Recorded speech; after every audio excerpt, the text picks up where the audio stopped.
Well, welcome to the Followup podcast. My name is Hayden. I am the worship director here at Arbor Church, and today we have Alison, the community care pastor, or care pastor. Which one do you prefer, Alison? Whatever the community wants. Do they want to be specifically targeted that I love them and care for them? Or do they like not to be so much in the spotlight? Yes. I want what the community wants. I feel like when I'm feeling long-winded, I'm going to call you community care pastor. And then when I have to type it out for your lower thirds on any video, I'm going to do care pastor. Yeah. Okay. Whatever works for you. Yeah. I want you to feel comfortable. And then we also have Bryan Cobley, who is our speaker on Sunday. Bryan, what do you want your lower third to be? Alison stole my pew. Okay, Alison stole your pew. That's your lower third? I hope the viewers are fine with this. Change up. You took my chair. Yes. Bryan's in a little bit of a bad mood. He's pouting because Alison took his spot, but he spoke on Sunday, so we usually put the speaker in the middle for the podcast, but there's no reasoning with Bryan today in this mood, so we'll see how it goes. And then we have Michael Salas. He is our What? Salas.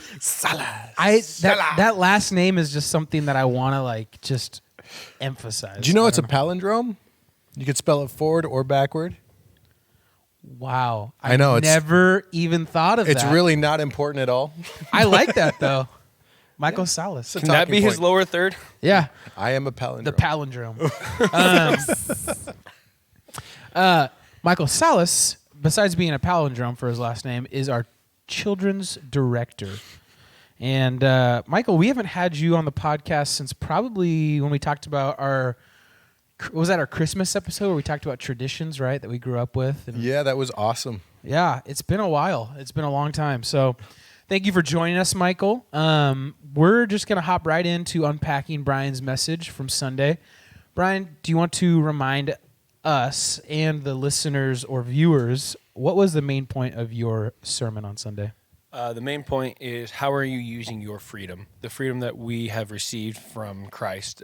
We as Christians have a choice between using our freedoms for self or use our freedom for one another. So how are you using your freedom?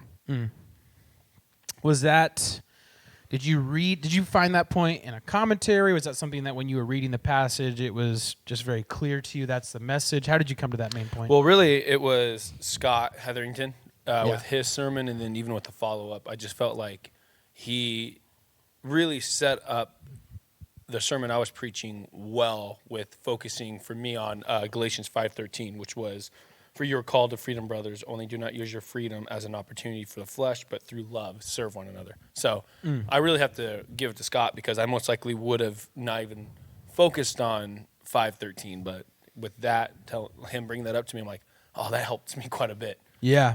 So You said helps you quite a bit. Was that something that you were struggling to find the main point when you were doing your research, or was it like even before you started, you're like, okay, that's perfect. That's where I'm going to go before I with this? started, he gave it to me, but I would have struggled Yeah. in the research just because with all of the different lists that are present in this, that I would have had a very hard time trying to sum it all up. Yeah, and correct me if I'm wrong, how many weeks has it been since your last message? Because you were going to speak, and then you gave one of your weeks to Cliff. How long has it been? Since 1 Thessalonians chapter 5. Wow. Yeah, so 5 weeks, Alison? 5, 4, 3? Yeah, and we had a snow day in there. We had Yeah. snow at some point, so yeah, it's been a while since we had Bryan in there. So this is, I mean, you did do some of the work on Galatians before you gave it to Cliff, but how has working in Galatians been different than working in 1 Thessalonians? That's a great question. It's actually harder. Harder. Yeah, Galatians for me has actually been a harder book than 1 Thessalonians. I just felt like 1 Thessalonians came with a little bit more love. Yeah. They weren't really necessarily doing anything wrong. That Paul was really excited about how this church was doing through the persecution, that the report that he got back from Timothy. But I do not get that from Galatians 5. I feel like Paul is very upset with these people, especially I think in 4, he pretty much told them that he was upset with them. How did he say it? He said, "I am afraid I have labored over you in vain." So Is this That's the one the- where he calls them, "Oh, foolish Galatians"? Where is that? Where is that one? Or is Hate it when that or is that happens. another one? Actually, Yeah, it- he's pretty clear at how Can- he feels. Can you read that again, Brian? I labored it. Is it I'm worried I labored in vain. Yeah, he said, where did that just go? That was there, and then, okay, he says, I am afraid I may have labored over you. in That's vain." some real strong dad energy of like, I'm not mad, I'm just I'm disappointed. just really disappointed in Thought you. Yeah. There was nothing worse than when your dad said that. Hated that. My dad never said that to me. Really? Not with his words, but his actions. My dad, I'm pretty sure, invented the silent treatment. Yeah. My dad was older, and I think my dad could have taken yours. Yeah. Really? Oh, yeah. That was like classic. If you can't say My- anything nice, don't say anything at all. So then if you have anything negative, it was just a silence. My dad would do a silent treatment until you apologized. And then when you said, Wow. I'm sorry, he goes, okay. And then the next day, it was like a reset. But yeah, it was Wow. a silent treatment until you. And then you were just supposed to know what you had done wrong. Yeah, yeah. Well, Like, you I us- just apologize for it all. you Whatever it is. usually- You usually knew. You what knew. It was. Gotcha. There's never a time when he was mad at me and I got the silent treatment that I didn't know what it was. Yeah. It was just accepting the pride of, I guess I am wrong here. Yeah. Or And he was going to freeze you out Or until I knew steak. My dad always barbecued steak on the weekends, and I knew steak was coming up, and I wanted one. So I apologize. Nice. for I don't my want to put steak. you on the spot, Brian. You can say, I'm not interested in asking or answering this question at this moment, but do you happen to know the main differences in terms of like geography, but also like the difference of the towns between Thessalonica and Galatia? I actually don't. I did not. I would have done that work if I was doing Galatians 1. Yeah. But since I kind of just jumped in with Galatians 5, I didn't do the research of the surrounding area. There's just sometimes where like you do the research of the city and you find something interesting that like, oh, this one word kind of makes more sense. Like I forget the whole background, but like you see in Revelation when they talk about, I think it's Revelation, where they talk about lukewarm. Yeah, right? it is Revelation. Yeah, and then you learn more about the town that he's talking about, and it's like, oh, there's actually like a reason why he brought this up because it lined up. But I just wasn't sure if there was anything that you remember from our New Testament intro where we learned about the cities and key Should have done that. things. Thanks for that question. Now you make me look bad. Well, I didn't remember either. We both went to the same college. I think we might have even taken that class together, but it's not important. We'll have to right ask now. the fact checker in the back. Yeah. If you could yes. get that for us. Looks please. like They're going to be on it. not to. It looks like Galatia is a region. Wow. Yeah. But Thessalonica is a city. Yes. Yeah. Yeah, but Galatia is a region. Oh, okay. Like saying Macedonia. Oh, okay. Well, we can move on from that. Brian, I will say you do not have like a type of sermon. Like it's not something where I can listen or watch your sermon and be like, oh, that's a Brian sermon.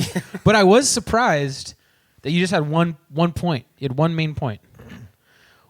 Was that what you got from Scott, or when you were going through, you're like, bro, there's really just one point to this single passage? I actually usually just do 1 point. I will agree with you when you say usually. Yeah. But I remember looking at it and I was like, it feels a little bit different. Yeah, well, First Thessalonians, I had points. Yes. But when I actually do like a 3-point sermon, Yeah. that's not my usual. It's normally, I usually do what the verse is telling me to do. Yeah. And so if the verse has multiple points, Yeah. then I'll use it. So like First Thessalonians, it was the build up your leaders, build Yep. up your. So it was categories. So I could have done a points if I summed up the desires of the flesh in categories. Yep. When I was doing my research, I seen that a lot.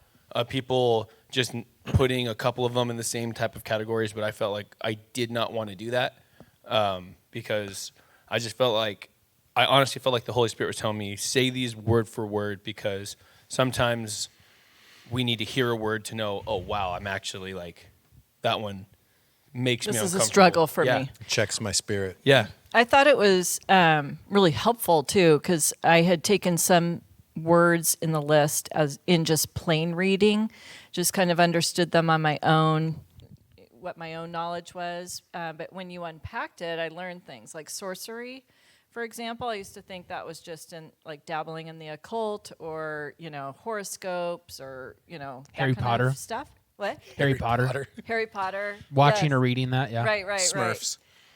So I thought it was more along the lines of that, but then you said that the word is like pharmakeia.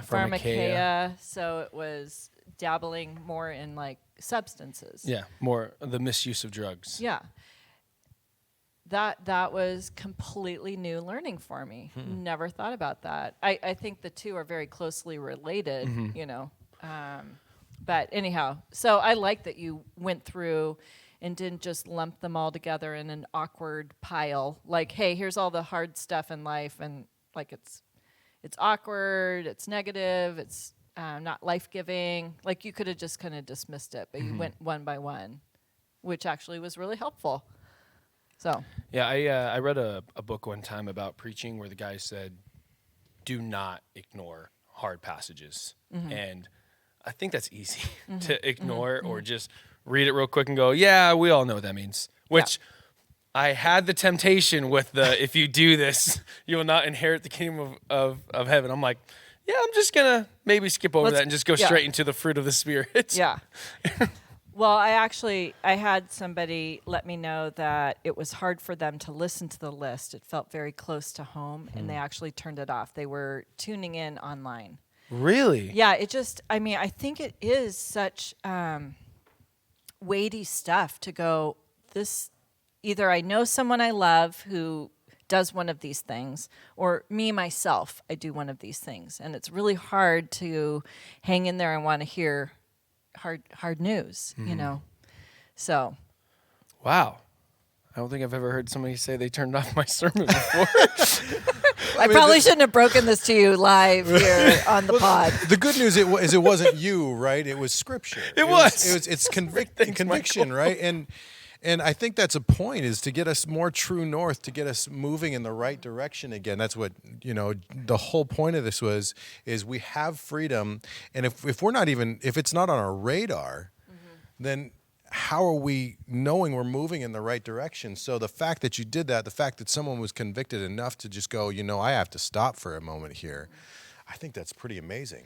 And it was definitely, I remember praying that at the end of the sermon that I pray that if an alarm went off in our head with one of these, that God can reveal it more. And my prayer is, and those of you watching, if there is one that is sounding off, I pray that you do a deeper word study with that one, because you can honestly do probably a whole year's of sermons just based upon this part of Galatians 5. Well, have you guys ever gone on WebMD at all? And I try and stay away because I'm going to die. Totally, I know. Everything you read. But basically, the concept is you're like putting in your symptoms. Like, I do this, I have this, and like a rash or whatever. And then it kind of like gives you your diagnosis, and it always says go check with your doctor anyhow. But if I felt like this passage was a little bit of the WebMD, like my soul feels some sickness and there's some symptoms, and then you're kind of like clicking through the symptom list in a way, and you're helping people identify like that their soul is sick in some way. Yeah. And then like there's a better way. Go check with your doctor, or or your pastor, or the Holy Spirit, Your counselor, yeah, Holy Spirit. yeah, all those things, and like let's get you well. Like there's a better wellness, you don't have to stay in that. And to piggyback on your analogy, I think it'd probably be good to plug our prayer team at this time as well. If you feel like there's any of those things that you're convicted with and you're going, I'm not sure where to turn, you could do a deep dive in Scripture and just kind of research more. And there's also, we have the resource I think you click on Meet Online and there's request prayer on our website. And from there, you can just, if it's something that you want kept confidential, you could type that in as well and just say, could you be praying for me about this? Yeah. Yeah. No, Thank you for sharing me that. Yeah, the live on the podcast. Sorry. Sorry, Bryan. It's cool. You'll be up all night. I know. Sorry. Breaking news. But that's a story that has not been finished being told yet. Yeah. And I know I messed up that sentence, but we're only part way through that person's story. I hope at some point. Of it. Yeah, I we'll wanna get hear the ending. of it. That would be so cool. Yeah. No. And then to let everybody know, Hayden, that the pastor John Baker, I want to give full credit to Alison for bringing that up to me, because I was struggling with an introduction of like, there's people I want to mention about who use their freedom for amazing things, and I just, with all of the tension with everything political, I was trying to find people who didn't use their freedom but also like broke the law, but a law that wasn't supposed to be in place. So I'm just trying to think of people. Then Alison was like, hey, have you heard of, did you know that the man who started CR died a few weeks ago? I'm like, no. But what a great introduction, because that man has used his freedom to help millions of people. And I think the statistic is that 35,000 churches right now have a CR program. So cool. Yeah. Yeah. So great. Yeah. So want to give that to Alison. Oh, well, good. Scoreboard. Got a W. Or whatever you say. I don't know. Awesome. Hand in the cookie jar. Yeah, hand in the cookie jar. That's right. She did that before. I am very athletic. Very athletic. You yes. are. You really are. Oh, thanks, Hayden. Thanks. Yeah. That felt patronizing when you said thanks, Hayden. Just wanted to point that out. I feel No, it's just attacked. pathetic that it actually means something to me. So thank you, Hayden. Bryan, you mentioned Scott helped you with the main point. Alison gave you the intro. I was gonna make a joke. I'm not gonna make a joke. I'm sorry. I think I see on your face that you saw the joke I was gonna make. I feel like I might have known, maybe. No, I'm just joking. How long of a process was it for you to make this sermon? You knew you were told that you were going to be speaking this a while ago. 2 weeks ago, actually. 2 weeks ago. Yeah, this one wasn't supposed to be the sermon I was preaching. Oh. He swapped with Cliff. With Cliff. Oh, that's right. Okay. Yeah. Cliff swap. So was this a quick process? Because I do remember when we filmed the follow-up last week, you had talked with Scott for quite a while, which was cool, because I love it when there's a lot of continuity and people talking like, hey, I did this week, let's talk about your week and let's help each other out. Was after your conversation with Scott just like it accelerated things of this is where I'm going to go? Or No. With speaking more about 513 helped, and then Scott was putting me back in touch with like putting my feet in the shoes of the Gentile Christians here. But with what Scott was saying, with what the research I was doing, it was so hard because people were just telling me what the scripture said and broke down the words for me like I did on Sunday. But there wasn't a lot of application given help except for don't do this and do this. So I was like, okay, so this is either going to be a 20-point sermon or I need to try and... I'm all for 20-point sermons. Yeah, right? The person who's making slides, I love that idea. If you're going to do that, let me know so I can make sure the child care is taken care of that Also, day. let me know on a Wednesday so I can start making the slides. Long service. But Scott really helped me to go put on their shoes of that word freedom, because as Paul was telling them throughout the whole letter that they're now free, Paul also was like, I might need to explain freedom to them, because they could be seeing freedom as, cool, I can do what I want. Right. I can live how I want. Yeah. And I was like, oh, wow, I guess that is how they, like some people define freedom. Yeah. I can do whatever I want. And so Paul was trying to say, hey, you have freedom, but it's not, you have the freedom to do whatever you want, but that's not what your freedom is called. That's not how it's called to be. Yeah. So that Scott helped me to get my mindset back into what they were dealing with, so I can help us with what we're dealing with, bridging the two worlds together. And remind me the exact phrasing that you used, but you said, when it comes to your spouse, you say treat them with, and then you listed off. So I love that part. Yeah. I said it was based upon Galatians 5:13 again, when he said, "But through love serve one another." So I said, take one another away and fill in the blank. Yeah. With whoever it is that man, I need to do a better job of showing the fruit of the Spirit as well. So I said, with love, serve your church, your spouse, your children, your coworkers, one another. But didn't you even take did it it- through each yeah. of the fruits of the Yeah, Spirit you too? did. So it's not just with love, it's like with joy, with patience, with kindness, well, gentleness. I say love right now because that's what he says. Yeah. Yeah. Through love, serve one another. But in But your your ending sermon, application. I you said had with us. love, serve your spouse with love, joy, peace, patience, kindness, goodness, faithfulness, gentleness, self-control. Nice. That was quick. Said it a lot slower. Yeah. I Well, it's- thought that was amazing. Yeah, it was amazing, and I thought it was funny during first service. I could tell that you were wrapping up, so I started to put my in-ears on and turn my body pack on, and then you did it you're like with your spouse, then you're like with your kids, with your I don't know, you said like coworker or something like that. In the first service, I was like, okay, he's going to be doing this for a while because you were intentional about slowing it down and listing each one. And, I was kind of sitting there doing that, do I start making my move to the stage? Or, how many people is he going to list off? But then second service, I thought it was great because it was like, no, take the time, do those things, do it with everybody around you, not just, your spouse, the person you're closest with. Do it, be the fruit of the Spirit with all the people in your life. So I thought that was really great and a good reminder. And, I like that you were slow and methodical with it. You weren't just like you just did when you spouted off all of them really fast. That was one of my favorite parts of your sermon. And the other part that I love so much is the spec versus log that you kept coming back to, because your main point there was this list isn't to be in judgment against anybody else around you and be like, finger pointing on them, like, you guys are doing things wrong. So instead of looking at the speck in another person's eye, you're to be examining yourself. Like, this is all for self-examination and sanctification for oneself, not to be in the judgment seat.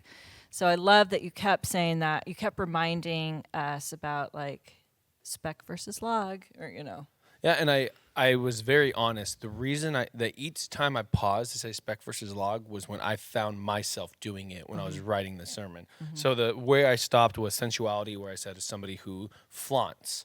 And in my mind, I was thinking of oh man, who would I classify as that? I'm like, no, stop doing that. Right.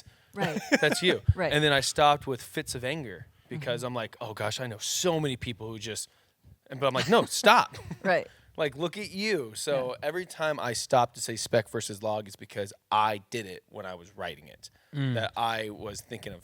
I would love that to be how everybody approaches scripture, where there's correction instead of us finger pointing, that it's more like, okay, well, let's do a little deep dive here on yourself first. You know? Yeah. It'd be so cool. Yeah, it was so easy to think of, when I said divisions and enmity and dissensions, it was so easy to think of, man, there's so many Christians I know who are doing that in the church. But I'm like, no, stop. What are you doing in the church? Because if your mind's doing that, you're doing it. So, it was, even me writing this, I honestly had to keep reminding myself spec versus log. A lot of humility. Yeah. Also a fruit of the Spirit. It's actually not. That was a test. That was a test. It's the coconut, remember? It's the coconut. Coconut is humility. Yeah, unless, I guess you can say No. gentleness could No, be humility's- considered humility. It's not a fruit of the Spirit, so that's why I don't practice it. If If it was, I would be humble, but at it one wasn't point, important to Paul. It's not important to me. Cutting off Michael. What, Michael? I just wanted to test my mic.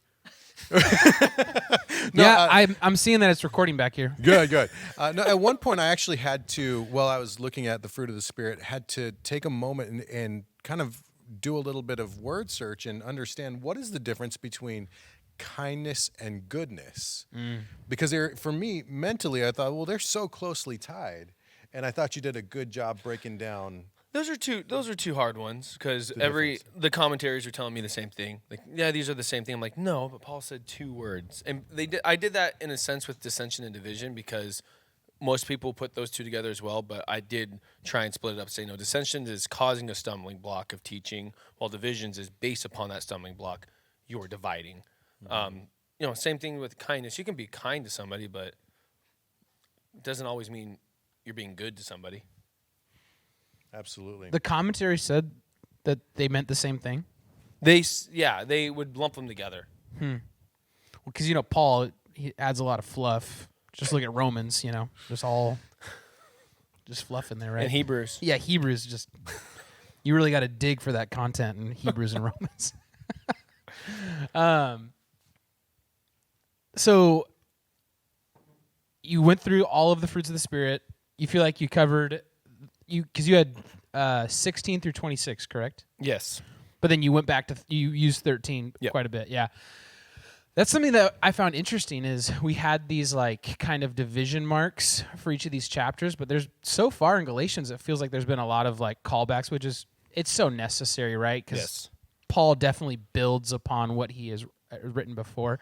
Did you feel like that was a common theme in 1 Thessalonians where, there was a lot of callbacks to earlier chapters, or is it more something that at least I've noticed in Galatians a lot more of? I actually do feel like there was a lot of, like, looking back at some things. Because Paul, I think we looked at it. Wasn't there, like, 3 themes with Thessalonians? Mm-hmm. Like, it went from, like, encouraging to, like...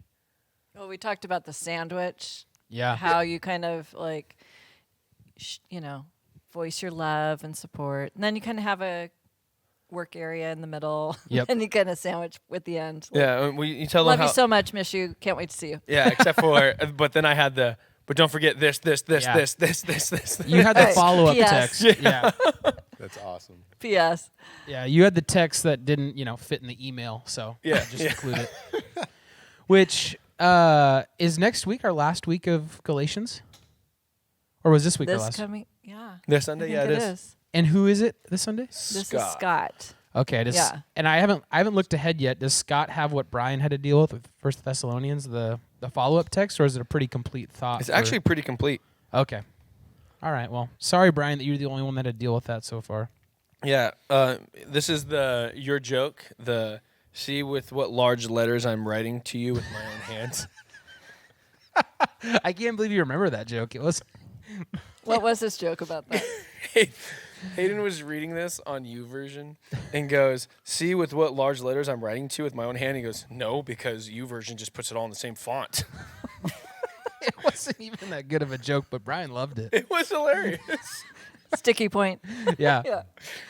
All right, I hope Scott just focuses the whole sermon on that part. Because I think somewhere in the manuscripts got lost that this was larger letters, but for some reason NIV has just translated it all to the same size font. So Do you think the scribes would copy the size of the font too?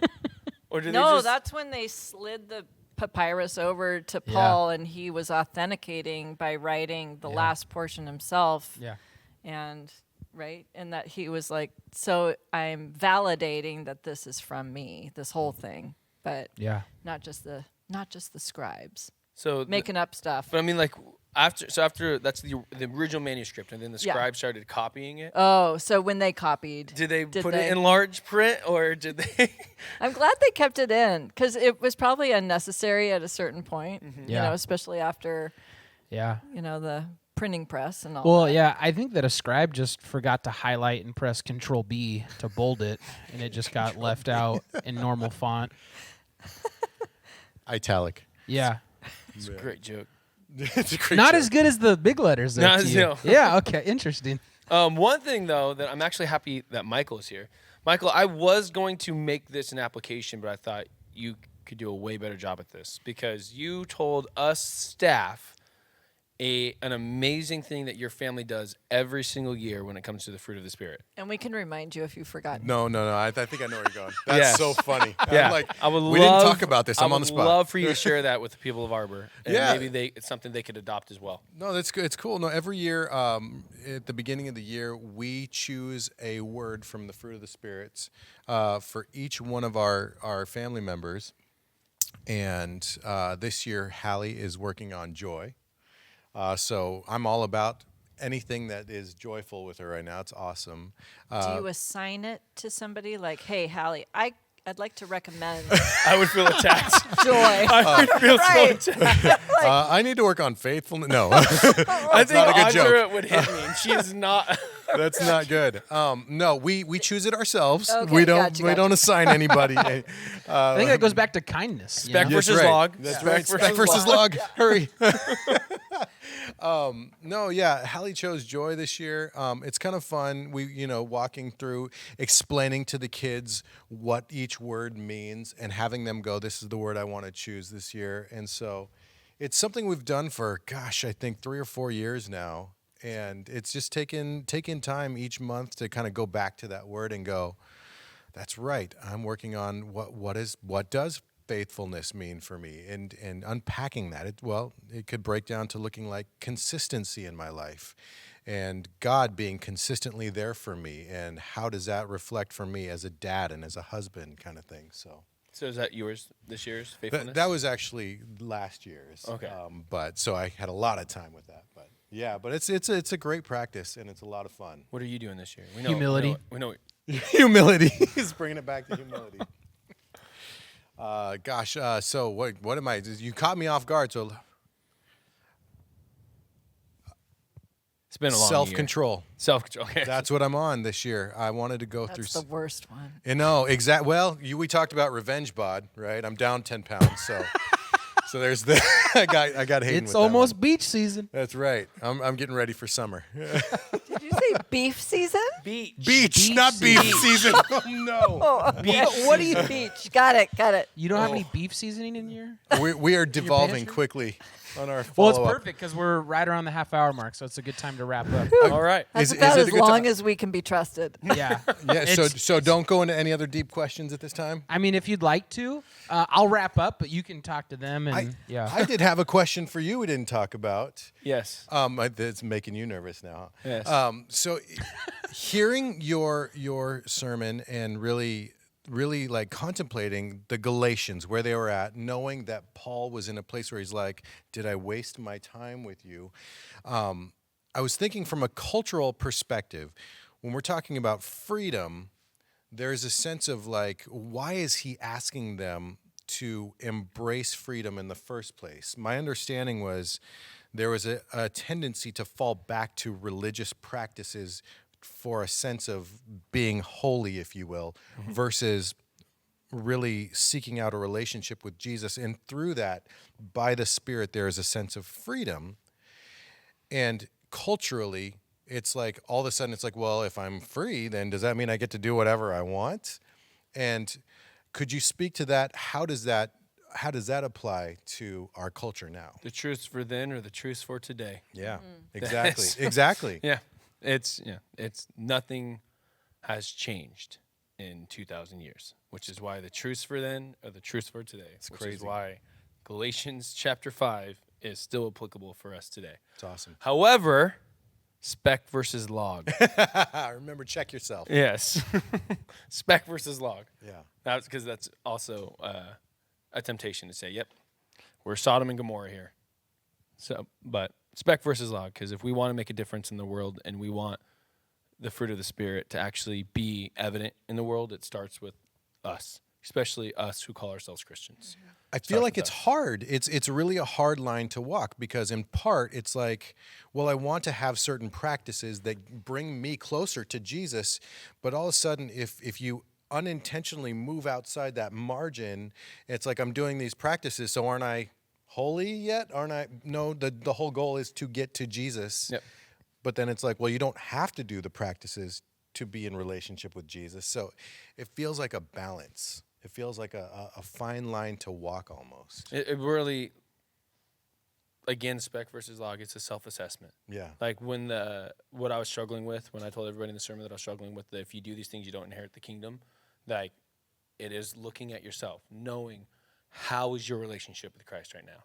That's awesome. How are you with letting the Spirit guide you? But yeah, this was not an easy sermon to do, especially for myself. Was there anything that you left out that you wish you Yes. had more time for? Yeah, I will. And actually, verse 13, I really love this. But through love, serve one another.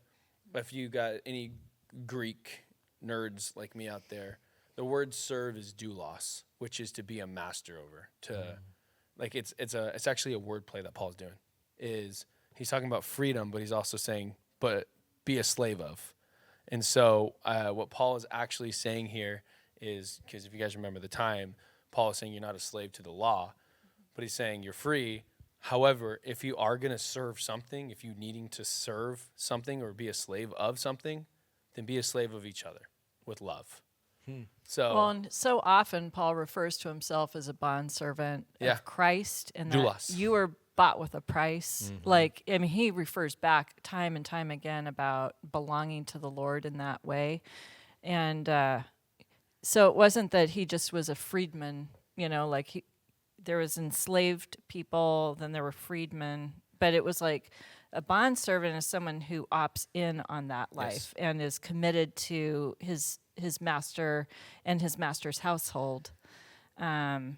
So that is the image that he kept drawing back from. So I could see him even that he would, if he were here today, he would want us to think about that. That's what I'm saying. Yeah, so the noun in Greek for a slave is doulos.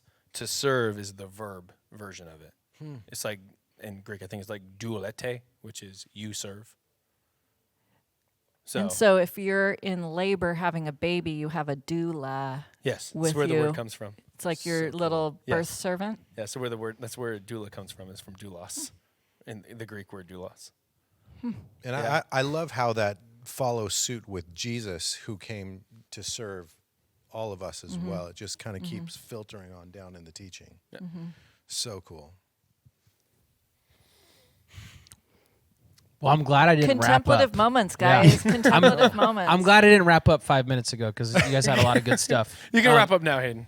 Are you sure? Yeah, you're good. You be our doula. Full permission? You be our podcast doula. I don't want you to be my doula. Do you guys need ice chips or anything like that? I can help out. Yeah, my ice melted. Yeah. All right. Well, Bryan, thank you for a great message. I think we're all looking forward to Scott's next week as we close out it feels like a end of an era, right?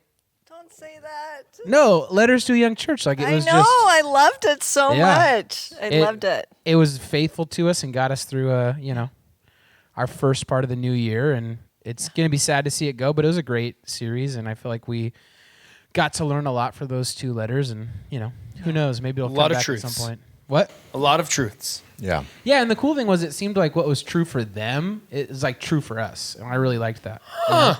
Yeah. Wow, you should trademark that. I will. TM. Like the Followup podcast.